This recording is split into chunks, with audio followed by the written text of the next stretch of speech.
நீ cone side மாற்றுறது என்ன மெத்தடில் யூஸ் பண்ணுறேன்னு எல்லாருக்கும் பப்ளிக்காக தெரியும்ல.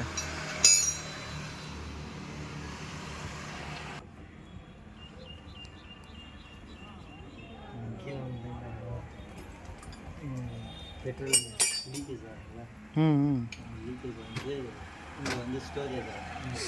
Okay okay. இந்த பாக்ஸில் அது கார்பன் ஆகி ரிட்டர்ன் வைக்கும்போது டேட்டா இருக்கும். Okay okay.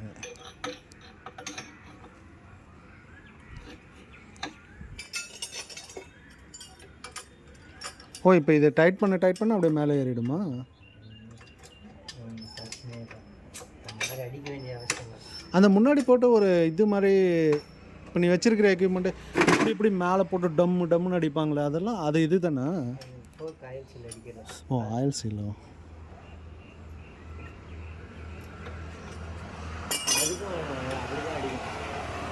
எதுக்கு?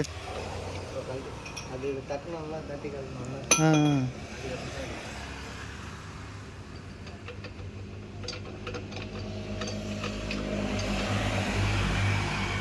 இப்போ இது கரெக்டாக உட்காந்துடுச்சா? கழட்டும் போது மட்டும்தான் கஷ்டம்.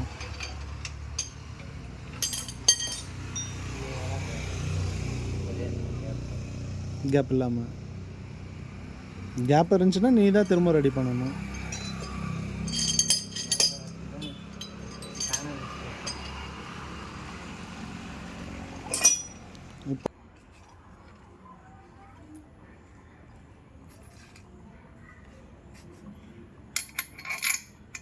ஆர்டர்லாம் கரெக்டாக தான் போடுறியா?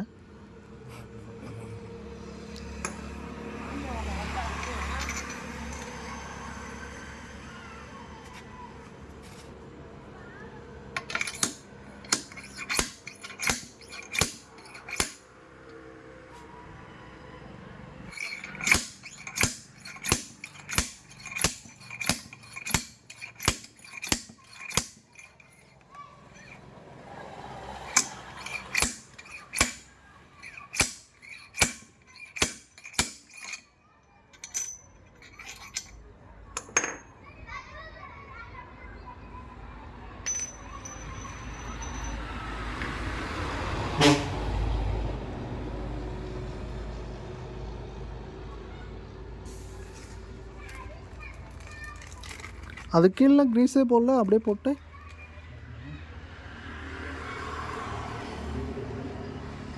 அதுக்கு கீழே போட தேவையில்லையா? அது டைட்டாக நம்ம எக்யூப்மெண்ட்டில் அதில் அடிக்கிற மாதிரி இருக்குது, அதில் அடிக்கிற மாதிரி இருக்குது. அடிச்சேன்னா இடத்துல ஒரு நூல் மாறி மாறி உட்காரும். உட்காந்துச்சுன்னா வேலை போயிடும். இது ஒரே ராடு அடுத்து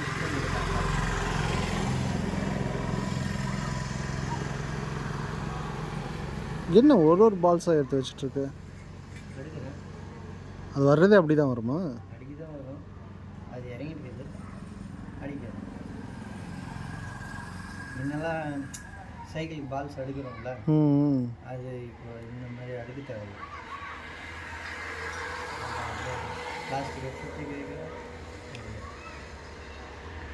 ஓ, அதுக்கு தனி பேஸ்ட்டா? கிரீஸ் அதான் அதுக்கு தனி கம்பெனியில் இது தேவை. இந்த கிரீஸ் அவங்களே ரொம்ப நாளைக்கு வர்றதுக்காகவா அது? ஏன்னா ரெகுலர் பீரியடிக்காக பண்ண மாட்டோம் அது சேஞ்ச் பண்ணுறது. வருஷத்துக்கு ஒரு டைமா? எத்தனை மாதத்துக்கு ஒரு டைமு? 3 சர்வீஸ்க்கு ஒரு டைமு.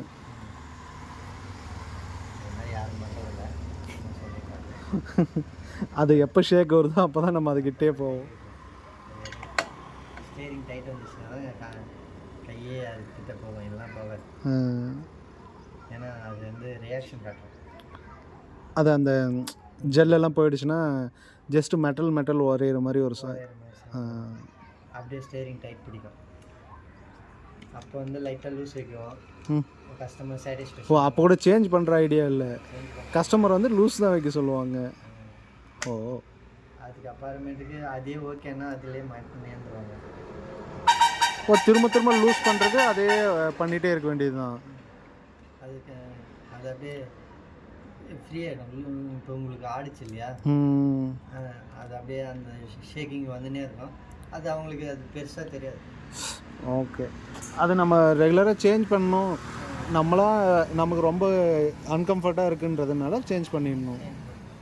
ஆனால் ரெக்கமெண்டட் வந்து அது சவுண்டு நாய்ஸ் வந்துச்சுனாவே இமீடியட்டாக சேஞ்ச் பண்ணிடணும். 9000 கிலோமீட்டரில். க்ரீஸிங்கா? ஓ, கழட்டி க்ரீஸ் பண்ணிப்பாங்க. இந்த மாதிரி கழட்டினோம்னா அந்த மேலே இருக்கிறதெல்லாம் நம்ம இது பண்ணணும்ல, அந்த மேலே பேக்கிங்லாம் வைப்போம்ல, நீங்கள் வச்சுருக்கியா அந்த மாதிரி, அதெல்லாம் எடுக்க வேண்டியதாகுமா திரும்பவும்? இப்போ இந்த பேக்கிங்லாம் எடுத்துகிட்டு தானே பண்ணணும்னு சொல்கிறேன். இந்த பால்ஸ்லாம் எடுத்துட்டு திரும்பி கழட்டி க்ளீன் பண்ணிட்டு திருப்பி அந்த மாதிரி பண்ண முடியுமா? இப்போ இது வைக்கிறோம்ல, இதை ரிமூவ் பண்ணிட்டு இங்கே இப்போ கேசிங் ஊற்றி க்ளீன் பண்ணிட்டு அதான் அந்த இதெல்லாம் எடுக்கிறதில்ல. இப்போ கீழே நீ பேக் பண்ணல, அதெல்லாம் எடுக்கிறது கிடையாது. அதை எடுக்கணுமோன்னு நினச்சிட்டேன் நான். அதெல்லாம் எடுத்தா உடச்சிக்கும். இப்போ உடஞ்சி. உடஞ்சிருச்சா? பார்க்க வைங்களா? ஓ, ஜஸ்ட் ஒரு டைம். அது சைட்லலாம் எங்கே நிற்காதா? அது ஆட்டோமேட்டிக்காக விழுந்துருமா? அதனுடைய உடஞ்சதனுடைய மீதி பாட்டுங்க காலில் கையில் ஏற போகுது, ஓரமத்துக்கு போடு. அது அதே கீழே விழுந்துடும்.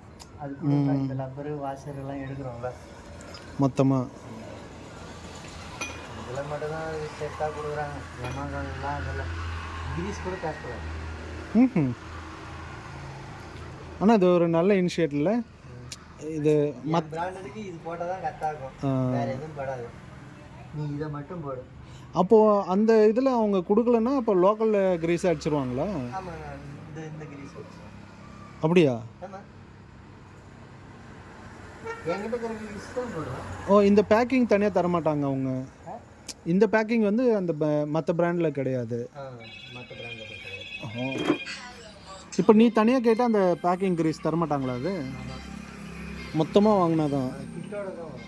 ஓ, டிவிலாம் தனித்தனியெல்லாம் வராது. ஓ, இப்போ அந்த பேக்கெட் ஒன்று ஓப்பன் பண்ணி அதனுடைய வந்தது? அது எல்லாமே அதுலேருந்து வந்தது, வாஷரு எல்லாமே.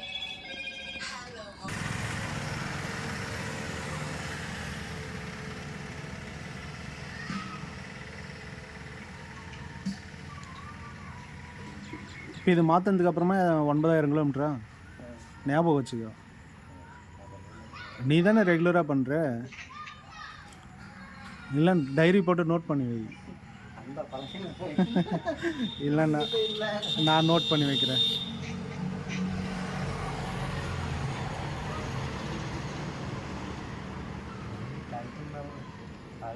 வேலை வந்துச்சு நம்மளாம் கலக்கணும். இல்லை அந்த மாதிரி வண்டி ரெகுலராக அதுக்குன்னு ஒரு லிமிட் கொடுத்துருக்காங்கன்னா அந்த லிமிட்டில் ஃபாலோ பண்ணணும்னு வச்சுக்கோ. இந்த அதுதான் சொல்லுவேன். இதெல்லாம் கலக்கணும்னா அவ்வளோதான், வேறு எந்த வண்டியும் பார்க்க முடியாது. ஓ, அதனால் அதை பண்ணுறது கிடையாது. அது என்ன ப்ராப்ளமோ அதை மட்டும் அட்டன் பண்ணி அதை மட்டும் கிளியர் பண்ணி விளையாடுச்சு. இனிமேல் பாரு, நான் அது கரெக்டாக 9000 கிலோமீட்டரில் ஒன்று அதை நான் கேட்குறனால மட்டும் பாரு. இது என்ன மாத்திரை இப்போ எவ்வளோ வரும் அது மொத்த செட்டும்? அது அவ்வளோதானே. இப்போ சர்வீஸ்க்கு செலவு பண்ணுறது ஒரு 400 ரூபா சேர்த்து செலவு பண்ண முடியாதா? அதுவும் 3 சர்வீஸ்க்கு ஒரு டைம் தானே.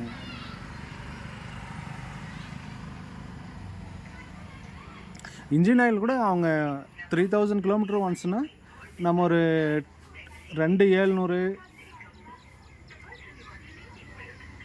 இல்லை ஒரு 2800 அப்படி க்ளோஸ் பண்ணிக்கணுங்கன்னா அதுவும் கொஞ்சம் நல்லா வரும்ல, டெப்ரிசியேஷன் அதிகமாகாமல். ஸ்கூட்டிக்கெல்லாம் அவ்வளோதானா?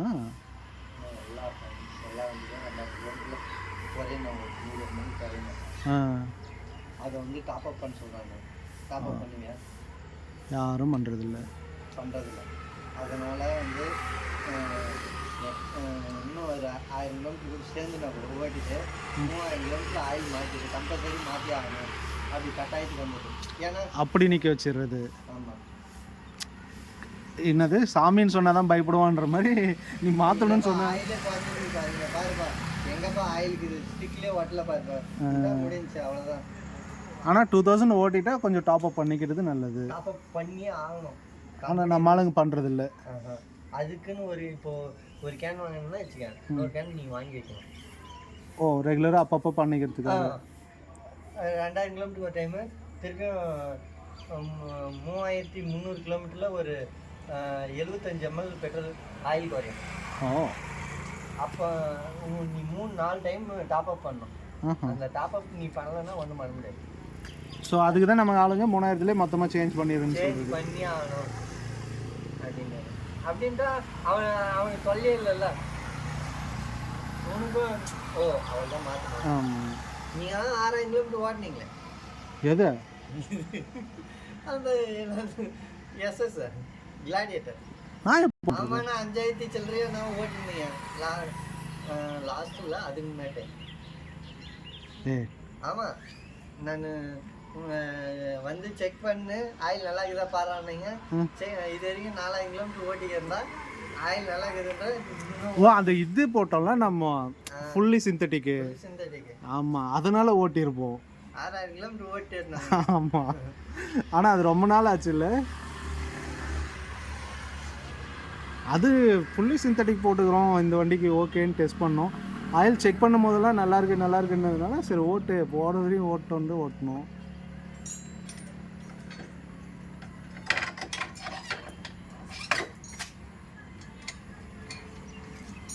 ஓ அவ்வளோதானே, இப்போ ஒர்க் முடிஞ்சதா?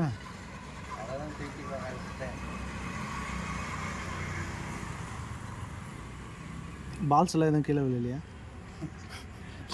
அந்த மாதிரி விழக்கூடாதுன்னு பிளாஸ்டிக் குத்துறான்.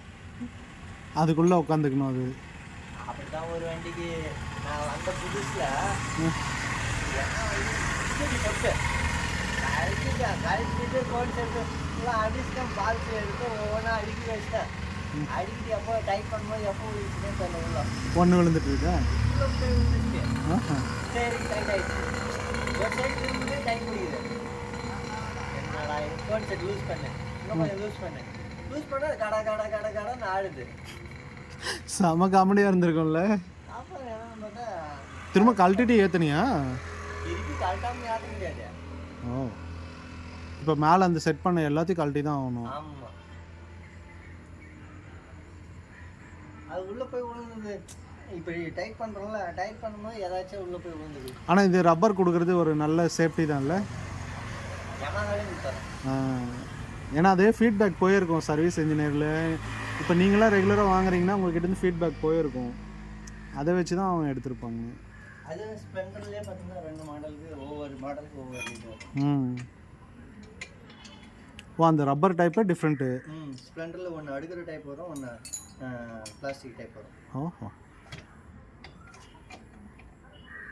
ஓ பிளாஸ்டிக் டைப்பு டைரெக்டாக அதில் செட் பண்ணிடுறது.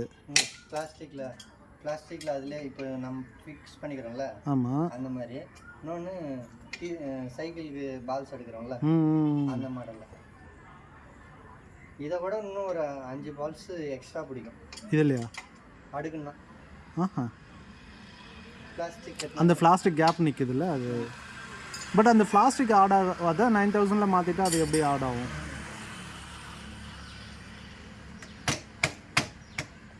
செட் ஆகிடுச்சா?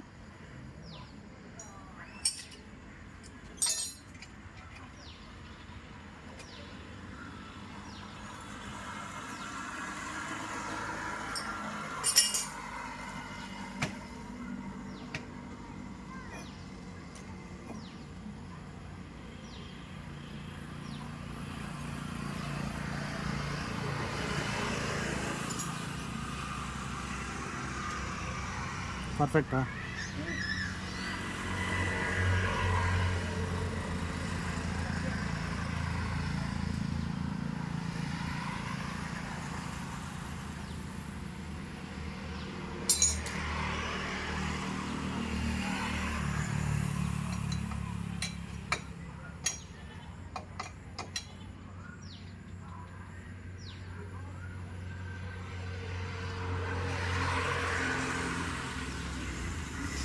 என்னப்பா நம்ம ஆள் ஆக்சிலேட்டர் கேபிள் வாங்கிட்டு வரதுக்கு இவ்வளோ நேரமா?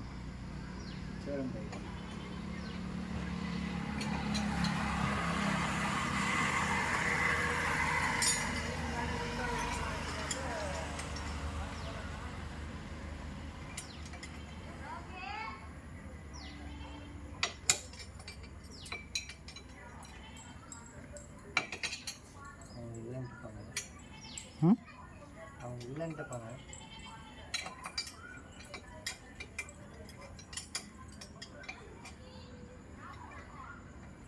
ஷோரூமில் இருக்குமா கண்டிப்பாக? அது வரைக்கும் வண்டி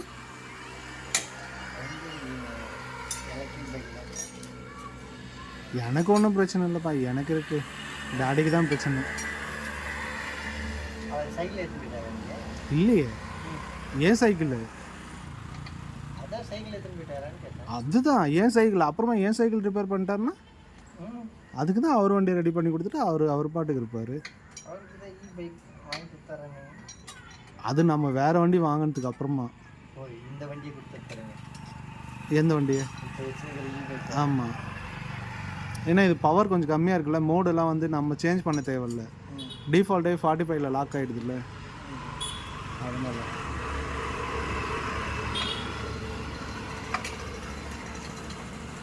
ஒரே டைம் ஓட்டி பார்த்தாரு, வித்தியாசமாக இருக்குதுன்ட்டு அப்போதுலேருந்து தொடுறதில்ல.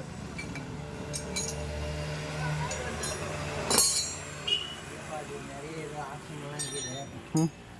அது எனக்கு என்னன்னு தெரில. அப்படின்னு சொல்லிட்டியா? அப்படி சொன்னார். ஆமாம், அது ஸ்டார்ட் பண்ணுறதே கொஞ்சம் வித்தியாசமாக இருக்குல்ல, அது ஒரு பிரச்சனை. செல்ஃப் ஸ்டார்ட் பண்ணி பண்ணுறது, பிரேக் பிடிச்சி ஸ்டார்ட் பண்ணி பண்ணுறது, அதுக்கப்புறம் ரிவர்ஸ் பண்ணுறது, கொஞ்சம் ஆமாம், அதெல்லாம் கொஞ்சம் வித்தியாசமாக தான் இருக்குது.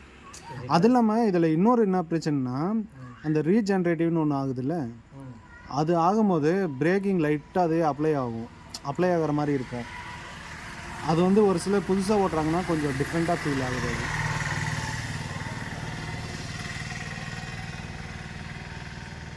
அது என்னாச்சு?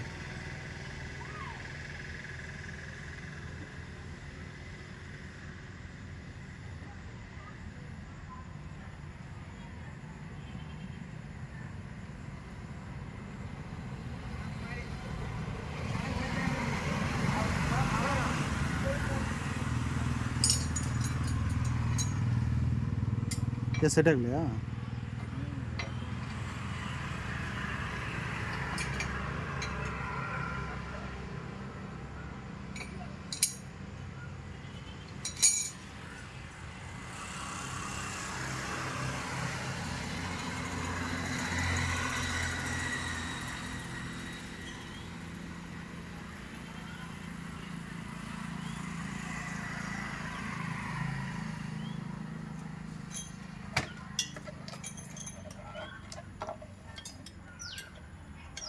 அவ்வளோதாண்ணா, ஆஃப் பண்ணிட்டேன்.